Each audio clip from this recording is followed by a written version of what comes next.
Hello student, YouTube के हमारे इस चैनल में आप सभी लोगों का स्वागत है। और आज के इस वीडियो लेक्चर में हम लोग पढ़ने वाले हैं किसी चुंबकीय क्षेत्र में अगर कोई धारावाही चालक तार रखा हुआ है तो उस पर लगने वाले बल के बारे में हम लोग पढ़ेंगे। हालांकि उसके बारे में ज़्यादा डिटेल नहीं है, आपके हाई स्कूल के सिलेबस में उसका फार्मूला तो नहीं है कि जो बल लगता है वो किन किन चीज़ों पे निर्भर करता है, और उस बल का जो हम मैग्नीट्यूड यानी परिमाण अगर निकालना चाहें तो किस फार्मूले से लगाएंगे, ऐसा एनसीईआरटी बुक में आपके नहीं दिया है। लेकिन फिर भी हम जो है आपको बताएंगे और उसका फार्मूला भी बताएंगे, ठीक है ना। वो हालांकि सिलेबस से थोड़ा एक्स्ट्रा होगा, ठीक है। तो आज हम लोग पढ़ने वाले हैं, हमारी टॉपिक क्या है कि चुंबकीय क्षेत्र में किसी विद्युत धारावाही चालक पर बल। यानी कि अगर हम किसी चालक तार को, धारावाही चालक तार को किसी बाहरी चुंबकीय क्षेत्र में अगर रख दे तो हम क्या देखते हैं कि उस पर एक बल लगता है। तो बाकायदा ये प्रयोग द्वारा करके देखा गया कि हाँ, बल लगता है, ठीक है ना। इसके पहले हमने जाना था कि जब किसी धारावाही चालक तार में अगर करंट जाती है तो उसके चारों ओर चुंबकीय क्षेत्र उत्पन्न होता है, यानी कि उसमें चुंबकत्व का गुण होता है। उसके पास अगर हम चुंबकीय सुई, कोई छोटा चुंबक लेके जाते हैं तो विक्षेपित हो जाती है। तो वो सुई विक्षेपित क्यों होती है? यानी कि धारावाही चालक तार के कारण जो चुंबकीय क्षेत्र उत्पन्न होता है उस सुई पर एक फोर्स लगाता है, क्योंकि कोई चीज़ डिसबैलेंस, डिस्प्लेस तभी हो सकता है जब उस पर फोर्स लगेगा, ठीक है। तो इसी बात का उल्टा एक फ्रांसीसी वैज्ञानिक थे, आंद्रे मैरी एम्पियर, विद्युत धारा का जो मात्रक उन्हीं के नाम पे है। तो फ्रांसीसी वैज्ञानिक आंद्रे मैरी एम्पियर ने सोचा किया, ये अपना मत प्रस्तुत किया कि जब धारावाही चालक तार चुंबकीय सुई पे बल लगाता है तो इसका रिवर्स भी ट्रू होगा, यानी कि उतना ही बल अपोजिट डायरेक्शन में चुंबकीय सुई यानी जो छोटा चुंबक है वो भी किस पर लगाएगा?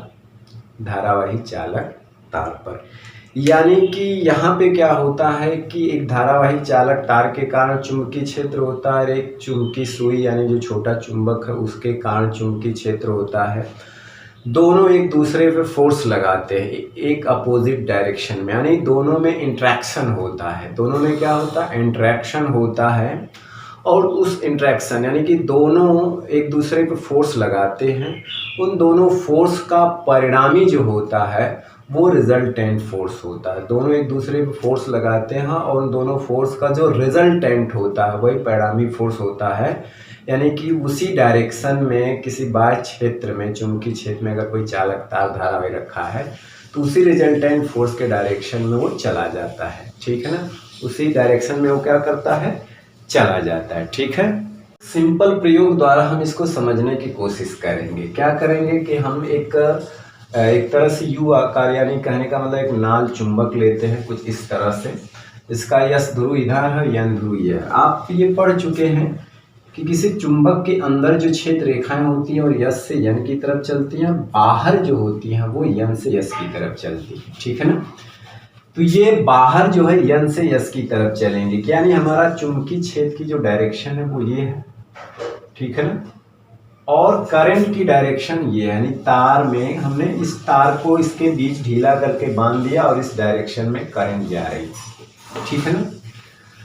तो हम क्या देखते हैं, यहाँ पे हमने ये करके देखा था। हम क्या देखते हैं कि जो जैसे ही हम इसमें करंट प्रवाहित करते हैं, तार ऊपर की दिशा में क्या हो जाता है? तन जाता है। तार ऊपर की दिशा में क्या होता है? तन जाता है। यानी कि जो ये देखा गया कि जो फोर्स लगता है वो धारा की दिशा और छेद की दिशा के लंबवत डायरेक्शन में लगता है। क्या है? लंबवत डायरेक्शन।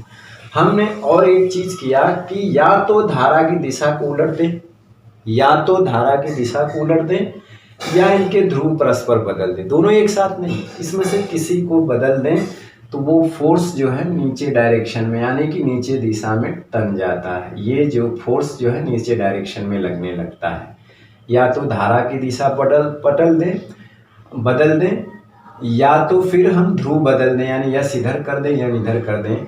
तो हम क्या देखते हैं कि जो तार ऊपर खिंच जा रहा था वो अब तार नीचे खिंच जा रहा है। तो ये साबित करता है कि कि जो फोर्स पर लगता है दोनों चुंबकीय क्षेत्र के इंटरेक्शन के कारण, उसकी जो डायरेक्शन होती है वो इन दोनों के डायरेक्शन पे निर्भर करती है, यानी कि धारा की दिशा पर भी और क्षेत्र की दिशा पर भी निर्भर करती है। ठीक है, एक बात यहाँ पे और क्लियर हुई कि इस तार पे जो रिजल्टेंट फोर्स लगता है वो तब मैक्सिमम होता है जब चुंबकीय क्षेत्र जो है उसके लंबवत तार रखा गया हो।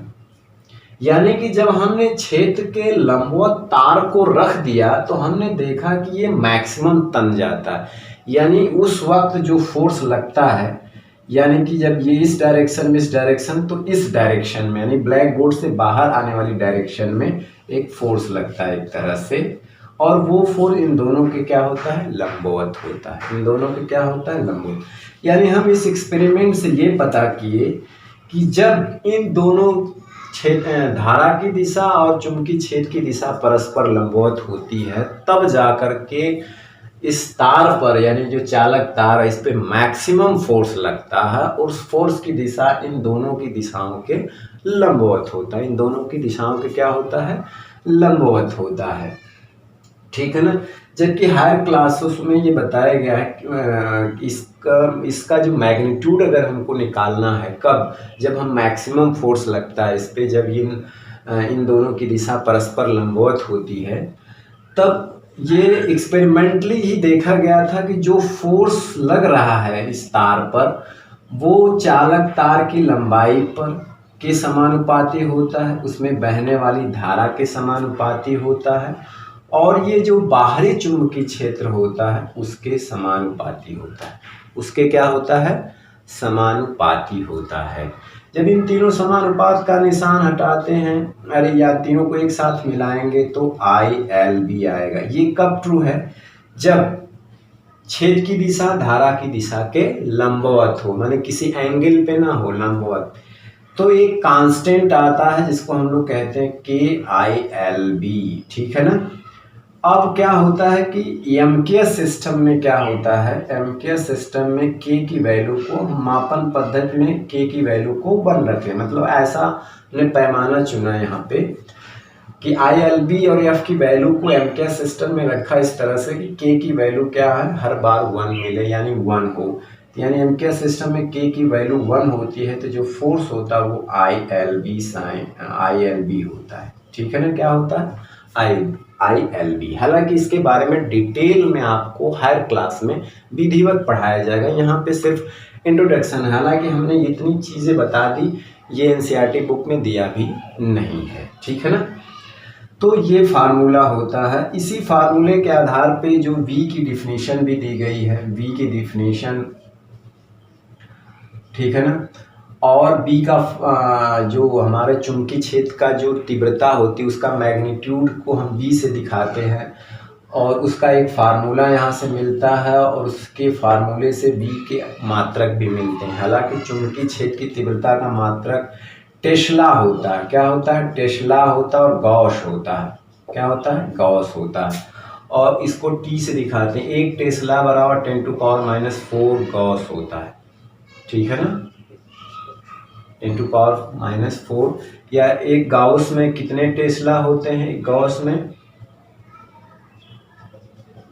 10⁴ टेस्ला होते। तो ये 2 मात्रक चुंबकीय क्षेत्र की तीव्रता के होते हैं, और यहाँ से हम इसकी डिफिनीशन भी देते हैं और यहाँ से अलग अलग इसके मात्रक भी निकालते हैं। देखिए, अगर यहाँ से चुंबकीय क्षेत्र की तीव्रता का मात्रक निकालें तो देखिए फोर्स का होता है न्यूटन, और इसका होता है एम्पियर, और लंबाई का होता है मात्रक। देखिए एक मात्रक ये भी निकल गया। ठीक है ना। क्या निकल गया, इसका मात्रक निकल गया न्यूटन बटे एम्पियर मीटर। ये भी B का मात्रक निकल गया। तो ये भी होता है, गॉस भी होता है, टेस्ला भी होता है, न्यूटन बटे एम्पियर मीटर भी होता है। ठीक है ना।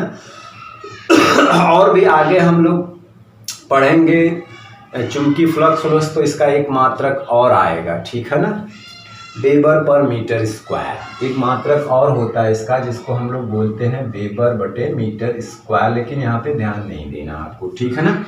तो ये सारी चीज़ें आपकी किताब में नहीं है, लेकिन फिर भी मैंने एक्स्ट्रा बता दिया। अब हम लोग चलते आगे बात करते हैं कि ये जो फोर्स लगा इसकी डायरेक्शन किधर होगी, कैसे पता करेंगे, ठीक है ना। तो चलिए हम लोग इसकी डायरेक्शन के बारे में बात करते हैं, कैसे ज्ञात करते हैं, कौन सा नियम है। हम बता देना चाहते हैं आपको कि ये भी कि धारावाही चालक तार और चुंबकीय क्षेत्र की दिशा जब पैरेलल होती है तो उस तार पर कोई फोर्स नहीं लगता। तो ये भी एक्सपेरिमेंटली देखा गया कि हमने तार को मान लो क्षेत्र की दिशा ये है, ये क्षेत्र की दिशा और धारावाही चालक तार की दिशा भी यही बना दिया गया। तो हमने जब देखा कि दोनों की डायरेक्शन सेम थी, यानी दोनों एक दूसरे के पैरेलल थे, तो इस पे जो फोर्स लग रहा था वो क्या हो गया, जीरो, यानी इस पे कोई एक्शन नहीं हो रहा था। तो इस बात को भी आप ध्यान में रखिएगा, ठीक है। हम लोग जान लेते हैं कि चुंबकीय क्षेत्र में स्थित धारावाही चालक तार पर लगने वाले बल की दिशा ज्ञात करने का नियम क्या है। कैसे हम पता करेंगे कि वो किधर जाएगा, तार मतलब उस पर बल जो लग रहा है किस डायरेक्शन पे लग रहा है। तो इसकी दिशा ज्ञात करने का नियम है फ्लेमिंग के बाएं हाथ का नियम। क्या है, फ्लेमिंग के बाएं हाथ का नियम। ये एक नियम है जिसके सहायता से हम चुंबकीय क्षेत्र में स्थित धारावाही चालक तार पे बल किस डायरेक्शन पे लगेगा हम उसको निकाल सकते हैं, बशर्ते हमें धारा की दिशा और चुंबकीय क्षेत्र की दिशा पता होनी चाहिए, ठीक है ना। हम अभी हाथ को ही करके बताएंगे। इस नियम के अनुसार, नियम है क्या पहले जान। इस नियम के अनुसार यदि हम अपने बाएं हाथ की तर्जनी, तर्जनी का मतलब है कि ये वाली उंगली यानी पहली वाली अंगूठे के बाद की पहली वाली अंगुली, ये हमारा बायां हाथ है। मध्यमा मतलब सॉरी बीच वाली अंगुली, मिडिल फिंगर, तथा अंगूठा, अंगूठे इस प्रकार फैलाएं कि तीनों परस्पर लंबवत रहें। देखिए तीनों इस प्रकार फैलाएं कि तीनों क्या हो, परस्पर लंबवत रहें। इस प्रकार फैलाएं कि तीनों क्या रहें, परस्पर लंबवत रहें। अब इसमें क्या है कि यदि तर्जनी चुंबकीय क्षेत्र की दिशा को क्या करिए, आप अपने हाथ उंगली पर लिख दीजिए, ये लिख दीजिए कि ये चुंबकीय क्षेत्र की दिशा, चुंबकीय क्षेत्र की दिशा आपको लिख दीजिए। बीच वाली उंगली में लिख दीजिए धारा की दिशा, यानी कि तर्जनी चुंबकीय क्षेत्र की दिशा और मध्यमा चालक में प्रवाहित धारा की दिशा की ओर संकेत करे। तो इधर क्या लिख दीजिए, धारा की दिशा, ये क्या है, चुंबकीय क्षेत्र की दिशा। तो अंगूठा की जो डायरेक्शन होगी, जो अंगूठा जिधर जाएगा, अंगूठा की जो जिधर संकेत करेगा वही दिशा चुंबकीय क्षेत्र में स्थित धारावाही चालक तार पे लगने वाले बल की दिशा होगी। तो अंगूठा चालक तार पे लगने वाले बल की दिशा की ओर संकेत करेगा, ठीक है ना। क्या करेगा, संकेत करेगा। सपोज करिए कि कहने का मतलब ये है कि हम एक एग्जाम्पल लेते हैं। जैसे सपोज करिए कि ये वाली डायरेक्शन जो है वो चुंबकीय क्षेत्र की दिशा है। क्या है, चुंबकीय क्षेत्र की दिशा है। और हम जो है एक डायरेक्शन ले लेते हैं धारा की, धारा की दिशा मान लेते हैं ये ऊपर लेते हैं, ये धारा की दिशा है, ठीक है। अब हमें बताना है इस पे बल तो लंबवत लगेगा, लेकिन किस डायरेक्शन में लगेगा, सैमपट के बाहर की सैमपट के अंदर की किधर। अब क्या करिए, तर्जनी उंगली हमारी किधर देखना है, तर्जनी उंगली को क्या करना है, चुंबकीय क्षेत्र की दिशा में हमने इधर लगा दिया। ये बीच वाली उंगली किसकी दिशा बताएगी, धारा की। तो धारा ऊपर जा रही है ना, तो हमने इसको धारा की दिशा में कर दिया। देखिए तीनों परस्पर लंबवत हैं, क्षेत्र इधर है, धारा की दिशा में ये अंगूठा किधर जा रहा है, ब्लैक बोर्ड के अंदर की ओर, ब्लैक बोर्ड के अंदर, यानी कि धारा जो बल लगेगा इस पे किधर लगेगा, ब्लैक बोर्ड के अंदर की ओर लगेगा।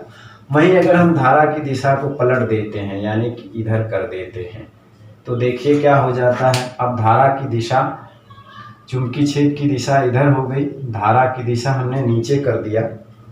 तो देखिए अंगूठा हमारा किधर जा रहा है, ब्लैक बोर्ड से बाहर जा रहा है। तो वहीं फोर्स क्या लगेगा, ब्लैक बोर्ड के बाहर लगेगा। आप अगर चुंबकीय क्षेत्र की दिशा भी बदल देंगे तो यही प्रक्रिया होगी, ठीक है ना।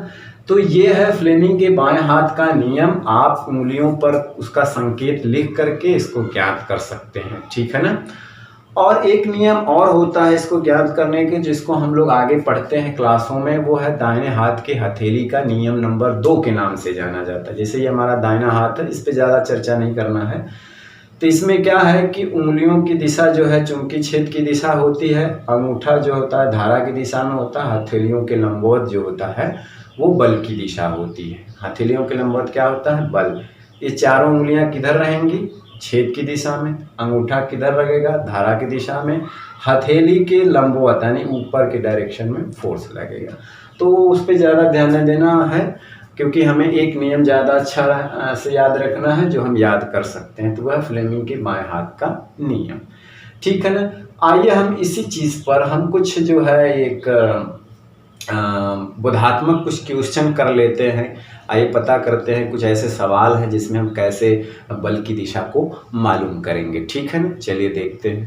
तो आपके सामने ये सवाल है और ये इस तरह के सवाल अक्सर बोर्ड में पूछे जा सकते हैं।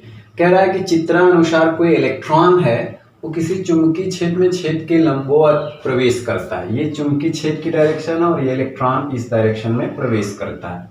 इलेक्ट्रॉन की डायरेक्शन ये है, चुंबकीय क्षेत्र की डायरेक्शन ये है।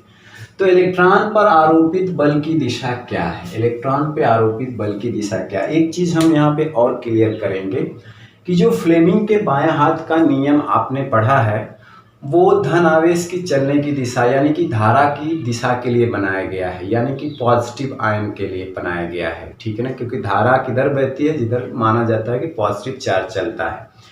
अगर नेगेटिव चार्ज है, धारा की जगह अगर नेगेटिव चार्ज के चलने की दिशा बताई गई हो तो हम बल की दिशा निकालने के लिए वही नियम प्रयोग करेंगे, लेकिन जो बल की दिशा अंगूठा संकेत करेगा उसकी दिशा को बाद में पलट देंगे, क्योंकि इलेक्ट्रॉन की दिशा जो होती है वो धनावेश के चलने के विपरीत होती है। यानी कि धारा की जो दिशा होता है उसके विपरीत इलेक्ट्रॉन चलते हैं। तो ये बात दिमाग में भी फिट रहना चाहिए। अब देखिए, छेद की दिशा ये है, ये इलेक्ट्रॉन की दिशा है। अब देखिए, अब यहाँ पे 4 ऑप्शन में कौन सा सही है ये बताना है। तो अब चलिए हम क्या करेंगे, हम अपना नियम लगाएंगे। तो देखिए, छेद की दिशा में हमने इस पहली उंगली को किया जिसको हम लोग तर्जनी कहते हैं, और इलेक्ट्रॉन की दिशा में यानी इसको हमने ये नीचे कर दिया। ये इलेक्ट्रॉन की डायरेक्शन हम मान लेते हैं कि यही धारा की दिशा है। तो देखिए, हमारा अंगूठा किधर जा रहा है? कागज के तल में बाहर की ओर जा रहा है ना। लेकिन हमने क्या बताया है कि ये नियम किसके लिए बना है? धनावेश के लिए, यानी धारा की दिशा के लिए। इलेक्ट्रॉन धारा की दिशा के विपरीत चलते हैं, तो इसका मतलब है कि हम इस उंगली को अगर हम ऊपर उठा दें, यानी हमारे कहने का मतलब धारा ऊपर बह रही है, तो अंगूठा किधर जा रहा है? कागज के तल में अंदर की ओर, यानी कि ब्लैक बोर्ड में क्या हो रहा है? ब्लैक बोर्ड से अंदर की ओर जा रहा है। तो इसमें कौन सा ऑप्शन सही होगा? जो भीतर की ओर, यानी कि डी वाला ऑप्शन, कागज के तल में भीतर की ओर। अगर यहीं पे सवाल में अगर प्रोटॉन दे देगा तो कौन सा ऑप्शन सही हो जाएगा? कागज के तल के लंबवत बाहर की ओर। ठीक है ना। तो यहाँ पे कंफ्यूजन नहीं होना चाहिए, हमने आपका कंफ्यूजन क्लियर भी कर दिया। आप इस बात पे विशेष ध्यान दीजिएगा। ठीक है ना। सामने जो आपके एनसीईआरटी बुक का ही एक सवाल है और बहुत ही अच्छा सवाल है कि किसी प्रोटॉन का कौन सा गुण किसी चुंबकीय क्षेत्र में मुक्त गति करते समय बदल जाता है? यहाँ एक से अधिक उत्तर सही है। द्रव्यमान, चाल, वेग, संवेग। तो जानते हैं यहाँ पे प्रोटॉन में प्लस चार्ज है, जब भी चुंबकीय क्षेत्र में गति करता है तो द्रव्यमान तो कांस्टेंट राशि, ये बदलती नहीं, मास चेंज नहीं होगा। और यहाँ पे चाल भी नहीं बदलती, बदलता है तो उसका वेग बदलता है, और जब वेग बदलता है तो उसका रिजल्टेंट संवेग बदलता है, क्योंकि संवेग बराबर होता है द्रव्यमान गुणे वेग। तो जब वेग बदलता है तो संवेग बदल जाता है। वेग बदलता है क्योंकि वेग एक सदिश राशि होती है। आप लोग पढ़ाया जाएगा कि सदिश राशि में परिमाण और दिशा दोनों होते हैं, तो वेग के परिमाण को ही चाल कहा जाता है। तो देखिए, चुंबकीय क्षेत्र में कोई अगर आवेश स्वतंत्र रूप से प्रवेश करता है तो उसकी जो गति होती है वो वृत्ताकार होती है। और कोई भी कण अगर एक समान वृत्त में चल रहा है, कोई भी कण अगर एक ही रास्ते पे बार बार घूम रहा है, तो इसका मतलब है कि उसकी जो चाल है वो स्थिर है। चाल क्या है? स्थिर है। तो जब भी कोई चुंबकीय क्षेत्र में कोई कण जो है प्रवेश करता है तो उसका मार्ग, अगर लंबवत प्रवेश करता है तो उसका मार्ग क्या होता है? वृत्ताकार होता है। ठीक है ना, अगर वो मूव कर रहा है तो। और एक ही रास्ते में चल रहा है तो स्वतंत्र रूप से गिर रहा है तो उसकी चाल स्थिर होती है, लेकिन उस कण की जो डायरेक्शन होती है वो बार बार चेंज हो रही है। यहाँ पे देखिए इधर, यहाँ पे देखिए इधर। तो देखिए, संवेग अब वेग कब बदलता है, या तो चाल बदले तब भी वेग बदल जाएगा, या तो दिशा बदले तो भी वेग बदल जाएगा। ठीक है ना, आपको पढ़ाया जाएगा अगले कक्षाओं में। तो चाल तो बदलती नहीं, लेकिन उस कण की जो डायरेक्शन, चलने की दिशा बार बार बदल रही है, इसीलिए वेग बदल रहा है। क्या है, वेग बदल रहा है। और वेग बदलने की वजह से यहाँ पे क्या बदल रहा है, संवेग बदल रहा है। ठीक है ना, तो याद रखिएगा वेग और संवेग दोनों बदलेंगे, ये दोनों स्थिर होते हैं। ठीक है, आपके सामने एक और सवाल है जो आपके ही बुक का सवाल है कि पश्चिम की ओर प्रक्षेपित कोई धनावेशित कण, अल्फा कण धनावेशित होता है जिसमें 2 प्लस चार्ज होते हैं, किसी चुंबकीय छेद द्वारा उत्तर की ओर विक्षेपित हो जाता है। चुंबकीय छेद की दिशा क्या है, चुंबकीय छेद की दिशा बताना है इसमें। तो पश्चिम की ओर प्रक्षेपित यानी कि पश्चिम दिशा में फेंका गया है धनावेशित कण चुंबकीय छेद द्वारा उत्तर की ओर विक्षेपित हो जाता है। पहले हम क्या करेंगे, डायरेक्शन बना लेंगे। ये ऊपर नॉर्थ होता है, साउथ इधर होता है, और ये दाहिने की तरफ ईस्ट होता है, इधर वेस्ट होता है। ठीक है ना, इस तरह से बना लेंगे। अब देखिए कहा क्या है, कण को मान लीजिए यहाँ है तो कह रहा है पश्चिम, सॉरी ये वेस्ट, पश्चिम की ओर फेंका जाना मतलब है कि इधर इसकी मोशन है, यानी कण को इधर चलाया जा रहा है। और किसी चुंबकीय छेद द्वारा उत्तर की ओर इसको ढकेल दिया जाता है, यानी कि उत्तर की दिशा में फोर्स लग रहा है। फोर्स किधर लग रहा है, उत्तर की दिशा में। आवेश की गति क्या है, अल्फा कण है इधर की दिशा, पश्चिम की दिशा प्रक्षेपित कोई धनावेशित कण। अब हमको बताना है कि चुंबकीय छेद की दिशा क्या होगी। तो फ्लेमिंग के बाएं हाथ का नियम कर देखेंगे, यानी फोर्स को हम पहले ही ऊपर रखेंगे, और पश्चिम की दिशा में क्या लग रहा है, पश्चिम की दिशा में आपका कण जा रहा है, यानी कि ये क्या है, धारा की दिशा कहो या धनावेश की गति की दिशा, तो ये पश्चिम की दिशा में है। हमारा फोर्स ये अंगूठा बताता है जो ऊपर की ओर है, कह रहा है ना कि वो चुंबकीय छेद द्वारा उत्तर की ओर विक्षेपित कर दिया जाता है। विक्षेपित उधर ही होगा जिधर फोर्स लगेगा। तो अंगूठा किधर गया, ऊपर की दिशा में। तो देखो ये वाली अंगुली छेद बताती है किधर आ रही है, बाहर की ओर। बाहर की ओर कहने का मतलब ये है कि ये उत्तर हो गया अंगूठा, ये वेस्ट डायरेक्शन में हो गया। ठीक है ना, और ये उंगली किधर जा रही है, ये कागज के तल में बाहर की ओर। किधर जा रही है, बाहर की ओर। देखिए अंगूठा ऊपर, ये बीच वाली अंगुली इधर, ये बाहर की, यानी कि इस दिशा में। तो देखिए इसमें क्या है कि न दक्षिण की ओर होगा और ना ही पूरब की ओर होगा, नीचे हो जाएगा, यानी अधोमुखी ऊपरी मुखी। अधोमुखी ऊपरी मुखी, तो अधोमुखी मतलब अंदर की ओर हो गया, ऊपर मुखी मतलब बाहर की ओर हो जाएगा। तो ये वाला ऑप्शन सही होगा, ऊपर मुखी यानी कि बाहर की ओर, यानी इधर। ये वाली तर्जनी उंगली किधर जा रही थी, इधर जा रही थी ना, तो ऊपरी मुखी की ओर होगा। किधर होगा, ऊपरी मुखी पे, यानी हमारा डी वाला ऑप्शन सही है। अधोमुखी मतलब अंदर की ओर, ऊपर मुखी मतलब बाहर की ओर। हमारा कौन सा ऑप्शन सही है, डी ऑप्शन सही है। ठीक है, तो चलिए आज का वीडियो लेक्चर अब हम यही समाप्त करते हैं, और नेक्स्ट वीडियो लेक्चर में नेक्स्ट टॉपिक के साथ फिर आपसे मिलते हैं। तब तक पढ़ाई करते रहें, पढ़ते रहें। All the very best, thank you very much.